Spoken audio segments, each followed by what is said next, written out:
Here we are in the malas class. Those of you that know me know how much I love malas so much. So I'm just going to drop that I also own a mala company. There definitely is a link down below the video. And then also no pressure. We're a higher end mala company that does a lot of like work, intentional work with the malas prior to shipping them to you. So,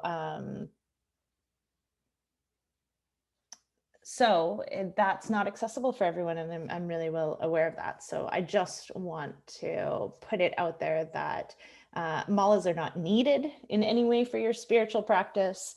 They're literally just an aid or a tool. And everything that I say about malas is not 100% true.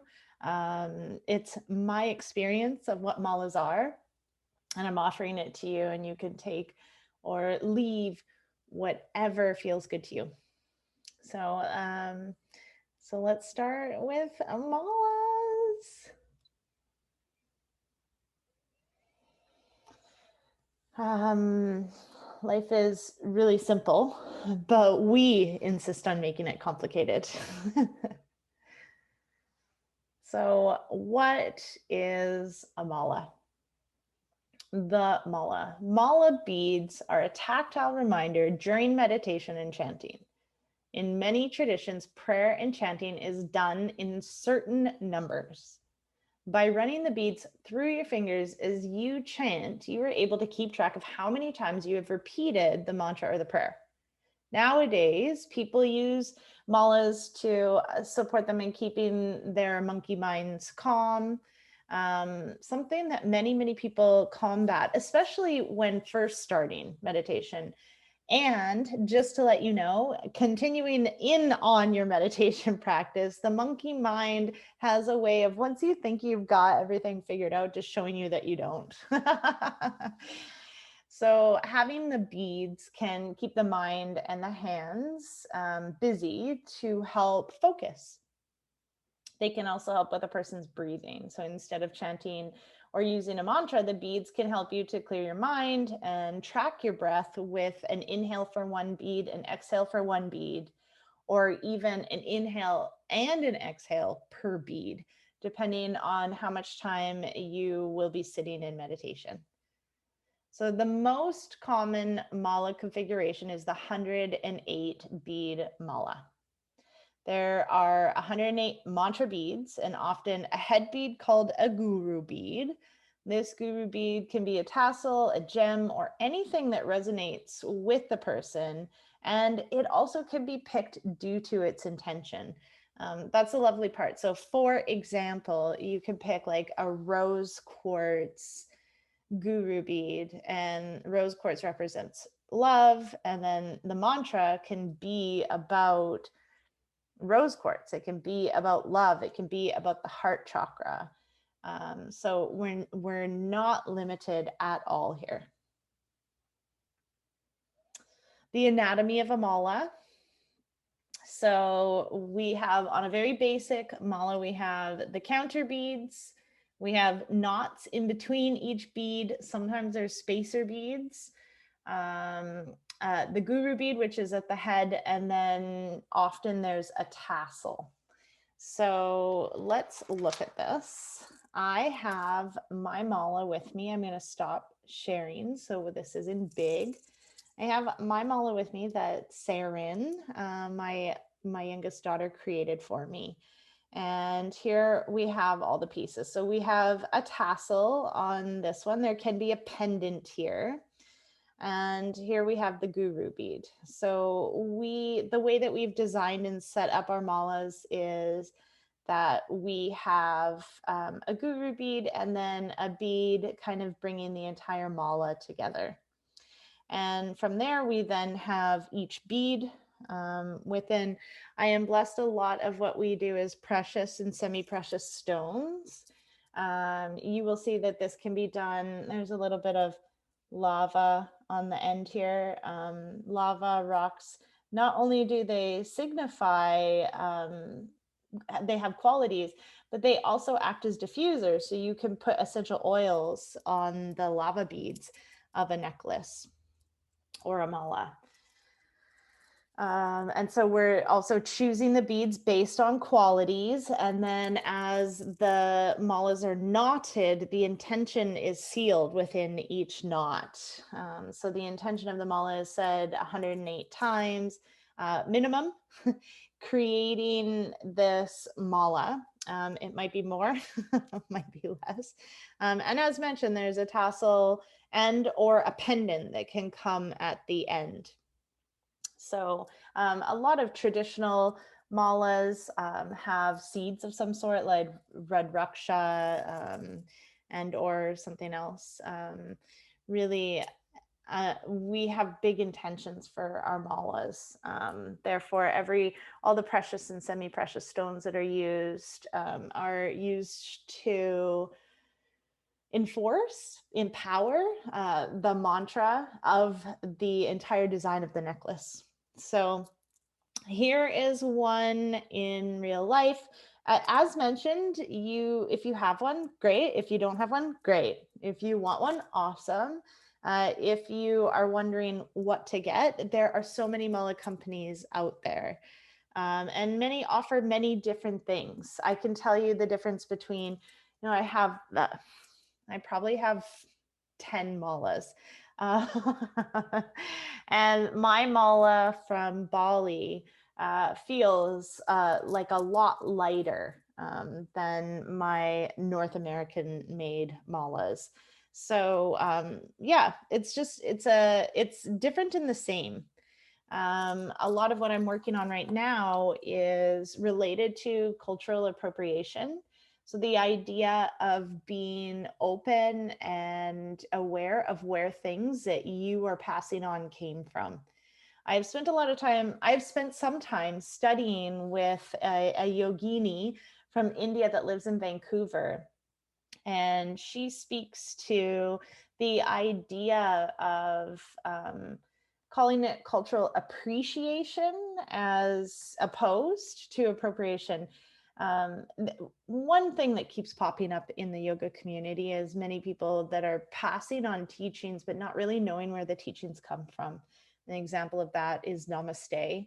Namaste has become like a buzzword to create like namaslay and stuff like that. Not that that's wrong or that I have a judgment or opinion about that. The idea is that when you appreciate culture, you look a little bit more into what you are passing on. So you'll look into, what does namaste mean? Where does it come from? And it's said to come from Sanskrit well over 10,000 years ago. And it's used as a greeting. It's used as a greeting to the divine. It's like, I bow to you. And part of that is that the divine is within and without of us. We are all one. Therefore, you are bowing to yourself, to all of nature, to everyone around. So when you hear students say that like namaste means, my light honors and sees your light, it's not that it doesn't mean that. It's just that's been a thing to sell. Namaste means I bow to you. Like I bow to the divine. Therefore, yeah, I mean, you can see that as like the part in me bows to the part in you, and that part can be light or consciousness or whatever you want to call it. It's also, that's not the meaning. Namaste, Sanskrit, it was such an incredible language. And each word means so many things. And it's like the words don't really have words to them. They're more like an explanation of a sensation or teachings or something like that. So I want to throw that out there. I am Caucasian. I have learned what I have learned from my teachers, and I have researched a lot to pass on. And I just want to speak to that. I'm not, malas don't come from my lineage or culture. I have spent a lot of time with my own mala practice, and I bought the business from a friend that I loved, and I loved what she was creating. And that's why my daughter and I, it's not only brought us closer, um, it has improved our relationship. It's also supported her in finding some spirituality in her life, and it's provided her with exactly like all the teachings of yoga, that she doesn't have to go get a 9 to 5 job and do all of that. So I just want to speak to that, because it's a thing. And I still don't think I'm like exempt from creating or passing on the teachings. Sari and I wanted to provide more love and light in this world. And I definitely think, based on my own mala mantra practice, that this is a huge tool for doing that. So thank you for listening to that. And let's head back to the presentation. So anatomy of a mala, we looked at that. The guru bead. So I want to speak a little bit more to the guru bead. It's important because it represents a guru. Like, it represents your guru, your teacher, your deity, your higher self, your intention, whatever that might be. The other piece is that you are your own guru. You know more than me what your body can do. You know more than me how you feel today or tomorrow or any given day. You know more than me everything about you. Therefore, when we place all of our power into the hands of a guru, there's a whole conversation around that. The idea is, I am not your guru, and you are your own guru. So please always listen to, first and foremost, your inner guru. So for me, the guru bead really touches on my inner self, my true self, the guru within me. And that reminds me of my intuition and my inner guidance, and knowing that I have all the answers. So to me, the guru bead is a very important bead. It is a very, sometimes I think I don't know. And then sometimes sometimes it's like hindsight, like, oh yeah, honestly, I do know. Deep down, I know when I sit and listen what I need to do or should do, or where I am, or what my body's looking for, or what hurts and what doesn't, and what I want. So that's also just such an important reminder for me, as I have spent my entire life up until recently seeking attention from the outside, and continue to crave that attention and use it as a facilitation tool to go deeper. And so when it's on my neck, when it's there all the time, it's a reminder that I know. And I quite often find myself playing with the tassel, and therefore the guru bead is like right above it. So it's a constant reconnection with myself, and a really, really beautiful reminder. The way that you use your mala is that you start your meditation at the first bead to the right of the guru bead, and then you cycle through each bead until you return to the guru bead.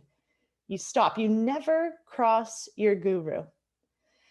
So you do not cross the guru. You can stop, or you can continue. You take a hold of the guru bead. You can say a prayer, an intention. You can stop your meditation.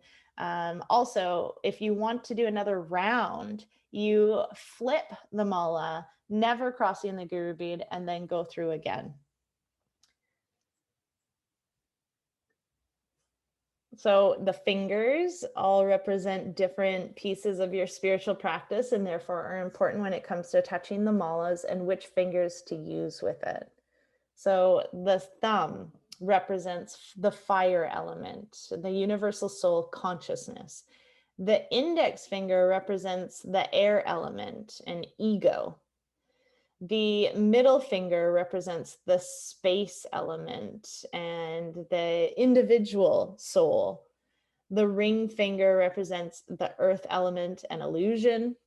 And the little finger represents the water element and karma. So the idea is that we never use our index finger. We don't bring our ego into our spiritual practice. So we don't bring our ego into our meditation. So we don't ever really touch the mala, especially when we're doing the chants or the bead practice. We never bring our ego into that practice. Furthermore, there's a traditional way to hold the beads. So the beads are held in the right hand, as the left hand is seen as impure in some traditions. So just thinking about that, the idea is that toilet paper has not always been like a big major thing.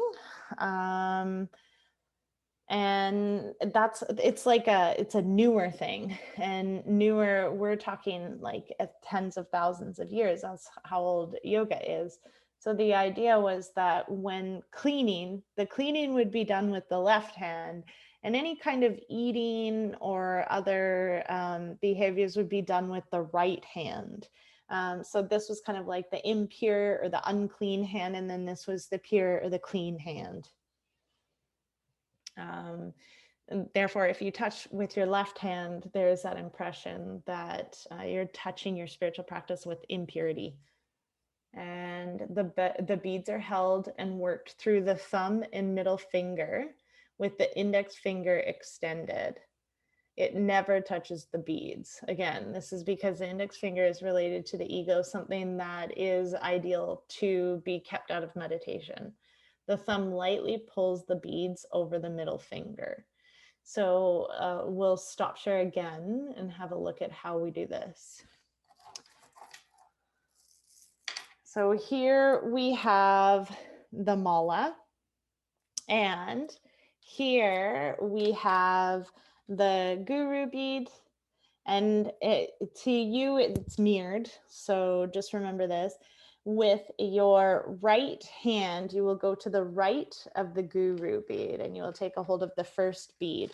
So the way we have this now is we have the finger, the bead over the finger, and now the thumb is what pulls it. So let's just say the mantra is doom. So let's make sure you can see doom, doom, doom, doom, doom, doom. See how this is moving? Okay, so let's say we go all the way through. Doom, doom, doom, doom, doom, doom, doom, doom, doom, doom, doom, doom. And now we come here. And now we're back to, where are we? Now we're back to the guru bead. So instead of crossing over, what we would do, especially obviously if we're going to do another round, is you would flip the beads and notice that you're back again on the right side and ready to start again. Doom, doom, doom, doom. So let's just try that again. So let's say we come all the way through, and now we're at the left of the guru bead. I bring my thumb and flip it, and then put my middle finger under again. And here we are to the right, ready to go again. Doom, doom, doom, doom, doom, doom, doom, doom, doom. All right, so this is how you would use your mala. The idea is that it's never put on the ground. And again, all of these are things that are ancient tradition, and respecting culture and looking at the appreciation of where these teachings have come from. There are those teachings. And then now, just remember, we live in a very sterile environment, more sterile than any of our ancestors have ever had. Therefore, we are cleanliness wise supposed to be washing our hands after we go to the bathroom. We have toilet paper, and some people still may choose to wash with hose as opposed to wipe with toilet paper, and that's fine. Um, and the floors aren't dirt, and there's so many more pieces to this. So it's also, don't be too attached. If you take a mala, use it to meditate, and then place it on the ground beside your mat. It's totally up to you how you're choosing to implement these tools into your life. Heading on back to the presentation. So let's look at the numbers. The number 108 is thought to be the most auspicious number there is. In yoga, 108 refers to spiritual completion. Many things are done in cycles of 108. So pranayama cycles are often completed in rounds of 108. Sun salutations are often taught in 9 rounds of 12 poses. So there's lots of pieces. There are classes on the solstice where you do 108 sun salutations. So it's a significant number. It's very auspicious, and let's dive into it a little bit deeper. So we've got 1 plus 0 plus 8 equals 9. And we work in cycles of, or multiples, I guess you would say, of 108. So other numbers are 54 and 27. And it's funny, numerology wise, when you add those all up, they add up to 9. So 1 plus 8 is 9, 5 plus 4 is 9, 2 plus 7 is 9. 27 times 2 is 54, 54 times 2 is 108. So when we look at the end number of 9, we break that down even further to 3 threes. So 3 times 3 is 9, 3 plus 3 plus 3 is 9, and 3 is thought to be the perfect number. 3 is a huge piece of yoga. Just think of the Om symbol. So it's a number of completion. 3 denotes divine perfection. There are 3 supreme gods. We have Brahma, Vishnu, and Shiva, the creator, the sustainer, and the destroyer. And all 3 are needed to keep the world going. A lot of the stories are drama with the gods. One has disappeared, usually Shiva in his contemplation. God's attributes are 3. He's omnipresent, omniscience, and omnipotence. Time is divided into 3, past, present, and future. 3 also represents the 3 states symbolized by the Om symbol: the waking state, the dream state, and the unconscious state. All parts of the symbol, and then the dot above it is all of those together creating the absolute state. So 108 is, there's more. And that's like quite a wormhole of numerology and all of that, which is, to be honest, not necessarily my jam. So just throwing and shedding a little more light on what 108 refers to, and always would love to hear from you if you have more insights on that that I can use towards my research. So lots of people will ask me, why 108 beads, or why 27 beads, or why 54? So now that you know how to use your mala, what is the mantra that you want to use with your mala? I was taught quite a long time ago that that each mala needs to have its own mantra, that you can't just have one mala and then change the mantra around. So that's a thing.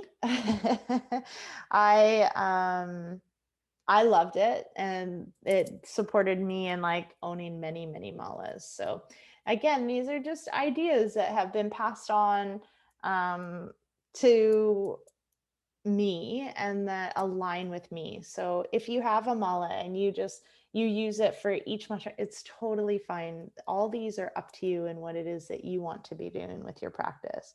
So in the course, we do a chanting Ganesh, anatomy or mala practice, And we also do a specific mantra practice that you can use your mala with if you want.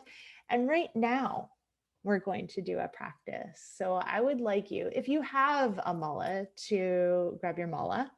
And if not, I have one. And therefore, I have us covered. You can use your own mantra for this practice, the one that you chose in the Mantra 101 lecture. And if you have a mala, please set yourself up with your mala. Come to the right of the guru bead. We will do one round. The thing about each of us having our own mantra is if your mantra is like Om Gam Ganapataye Namaha, and my mantra is I love you, then I'm going to be done much quicker than you. So what I'm going to do is move on actually really quickly to the thank you. And then I'm going to guide us through the mantra mala practice. And I am going to use my favorite mantra, I love you. And I'll end when I'm complete, but I'll also give you instruction to just finish off if I moved too fast. So, okay, here we go again. Now just come to a nice comfortable seat, roll your shoulders down your spine, set up with your mala if you have it, and take a nice long slow deep breath in. Cleansing breath out. And just sit with your breath, couple breaths.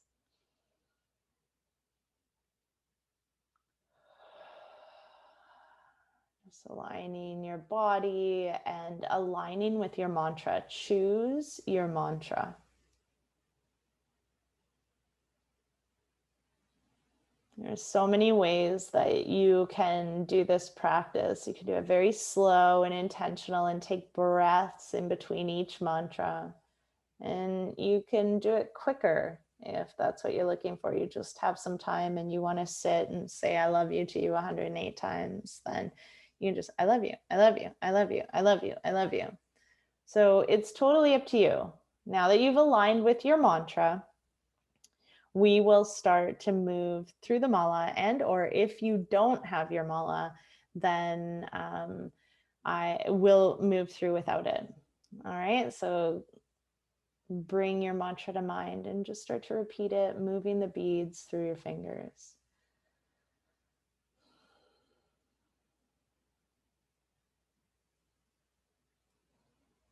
So I am practicing at a speed of I love you.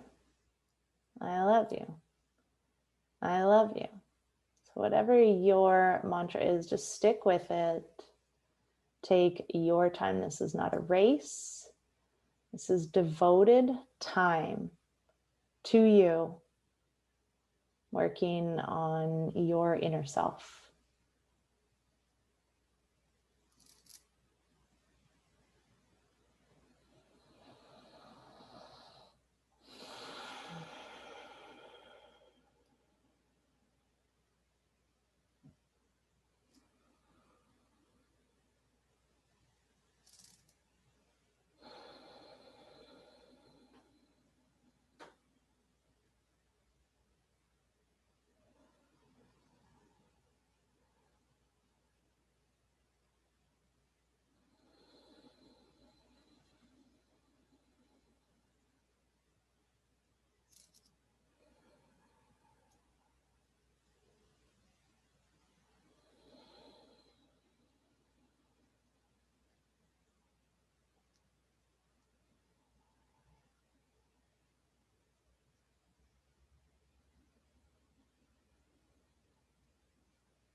And just keep going wherever you are in your cycle.